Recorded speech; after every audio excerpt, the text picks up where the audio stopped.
ईद तकरीबन गुजर चुकी, अब सियासी जमातें अपने कार्ड सामने लाएंगी। कौन सड़कों पर आएगा और कौन ऐवान में सियासत चमकाएगा। पीडीएम के साबिका इत्तेहादी मौलाना फजल रहमान अब की बार तहरीक इंसाफ से हाथ मिलाएंगे या फिर मुफाहमत की नज़र होकर हुकूमत का साथ देंगे। इसका फैसला चंद रोज़ में हो जाएगा, मगर अहम सवाल ये है कि सियासत चमकाने, मुफाहमत करने और मज़ाहमत की पॉलिसी अपनाने के फॉर्मूले में अवाम कहाँ खड़े हैं। किसी भी सियासी जमात ने वोट लेना हो तो अवाम को सर आंखों पर बिठाते हैं।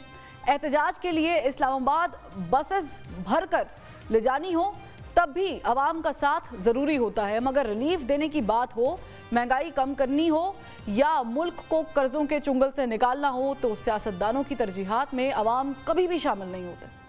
अब ऐसे में सवाल यह है कि हुकूमत और अपोजिशन एक दूसरे को नीचा दिखाने के लिए अवाम को महंगाई के कुएं में कितना नीचे फेंकेंगी, इस पर बात करेंगे। हमें ज्वाइन किया हमारे एनालिस्ट के एक ज़बरदस्त पैनल ने। हमारे साथ मौजूद हैं आरिफ हमीद भट्टी साहब, सीनियर एनालिस्ट हैं, इनके साथ साथ अतर काज़मी मौजूद हैं और कुछ ही देर में हमें इरशाद आरिफ साहब भी ज्वाइन कर लेंगे। मैं आरिफ हमीद भट्टी साहब आपसे सवाल का आगाज़ करती हूँ।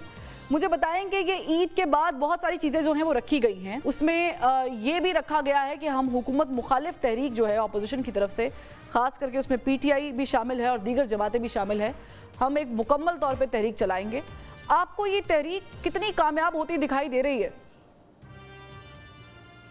बिस्मिल्लाहिर्रहमानिर्रहीम। एक तो आपको गुज़श्ता ईद मुबारक और दूसरा गुस्ताखी करने लगो आपके साथ काज़मी साहब हैं, इनमें से मुझे लाहौर बैठे इस्लामाबाद से खुशबू आ रही है, इन्हें भी ईद मुबारक। और आपसे जैसे सुपरस्टार एंकर से इख्तलाफ तो नहीं करना चाहिए, लेकिन ये गुस्ताखी की मुझे पुरानी आदत है। आपने कहा मुल्क की माशियत IMF के मरहूने मिन्नत है, मैं माफ़ी चाहता हूँ, वो पाकिस्तान के बने हुए वेंटिलेटर पे है।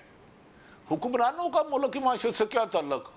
खरबों रुपए के मालक 25,000 रुपये लेने वाले, 40,000 रुपये लेने वाले का दर्द कैसे समझ सकते हैं? उन्हें क्या पता ₹2.75 बिल बिजली का यूनिट फी बढ़ जाए तो घरों में एक वक्त का खाना भी नहीं पूरा होता। मेफिल फ्लैट में रहने वाले, सिरे महल में रहने वालों को क्या अंदाजा कि घर का किराया 2,000 मालक के 15,000 से 17,000 हो जाता है तो एक बच्चे को मजदूरी पे लगाना पड़ते हैं। इनका तल्लक क्या है, इनका वास्ता क्या है? ये शरीफ हो या जरदारी हो, ये कौम पर भारी है, ये कभी किसी पे भारी नहीं रहे। सारी उम्र कहते रहे मोहतरम आसफ अली जरदारी कि जी ये धरती के नासूर है, मोहतरम नवाज शरीफ साहब काबिल एहतराम, मैंने इसका साथ दिया तो अल्लाह भी माफ़ नहीं करेगा। उन्होंने कहा भला मैं पटा डाल के घसीटूंगा। एक बंदे को माइनस करने के लिए सारे टोकरी में अंडे इकट्ठे हो गए। रह गई के मूवमेंट चलाने की PTA की बात और मौलाना की। मौलाना साहब से पहला राब्ता ताकतवर हलकों का हो चुका है। अच्छा, पहला राब्ता हो चुका है, होना नहीं, लेकिन मौलाना साहब जो डिमांड मार रहे हैं, पहले ही इमरान नवाज शरीफ साहब ने या शहबाज शरीफ साहब ने वो हुकूमत ली है कि जब भी ये जाते हैं वो बाहर से दूर से आवाज लगाता है पजामा मेरे ही, शेरवानी मेरी है, क्योंकि मैंडेट चोरी की हुकूमत है। जरदारी साहब ने आईनी ओहदे ले लिए, वजीर दाखिला वो नहीं लगा सके, वजीर फिनांस वो नहीं लगा सके, IG इस्लामाबाद वो नहीं लगा सकते। हाँ, जिस तरह वजीर दाखिला भी वो नहीं लगा सके, माह से दो कि उन्होंने खुद अपना दाखिला गलत है ना उनका, क्योंकि वो तो 47 के तहत आए हैं, फॉर्म 45 पे नहीं आए।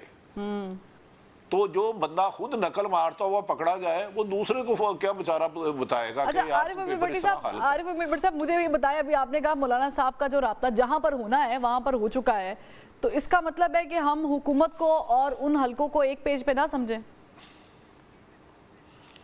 देखें, मौजूदा हुकूमत से नवाज शरीफ नाराज है। लफ्ज मैं कह रहा हूँ शहबाज शरीफ नहीं, शहबाज शरीफ तो और गिरने के लिए तैयार है। वो कहते हैं मेरे पर दोबारा मनी लॉन्ड्रिंग ना हो, हमारे पर केस ना हो। अपने भाई को भी उन्होंने, नवाज शरीफ साहब का वो बहुत एहतराम करते हैं, इसमें कोई शुबा नहीं। मुझे याद है कि आज से 8-10 साल पहले उनकी वालदा शमीम बीबी हयात थी, अल्लाह उनके दर्जात बुलंद करे, तो वो मरियम को पार्टी सदर करने लगे तो नवाज शरीफ शहबाज ने जाके कहा था अम्मा जी भाईजान दी मैं ना नहीं की ना करें। तो देखें नवाज शरीफ 4 साल बाहर शेरवानी सला के बैठे रहे, वजीर आज़म बनूंगा, वजीर आज़म बनूंगा, कभी प्लेट नीचे आए, कभी ऊपर आए। इतने तो कभी भी मैंने चिड़ियाघर बंदरों को जंपे लगाते हुए नहीं देखा, एक शाख से दूसरी शाख, दूसरी से तीसरी, चौथी। भाई उन्होंने पूरी कैंपेन वजीर आज़म की लगाई, 2 दिन पहले अखबारात ने उन्हें वजीर आज़म बना दिया। तो वो ना नजर आने में उन्होंने ऐसा गेम की, ऐसी गेम की कि वो घर के वजीर आज़म नहीं रह सके, अब वो एडवाइजर टू सीएम पंजाब है। ठीक अब राना सनाउल्लाह का जो आपने जिक्र किया, वो मियाँ साहब के कहने पे बोल रहे हैं, जवेद लतीफ मियाँ साहब के कहने पे बोल रहे हैं। अच्छा। और 5 दिन पहले जाती उमरा इनका मियाँ साहब से करीबी राब्ता भी हुआ। रकीबों को कासद बनाते नहीं, जो कासद भेजा था वो अतर काज़मी का भी जानने वाला था, मुझे भी उसने कुछ बातें बता दी। अच्छा, ये तो मैं अतर से भी पूछूंगी।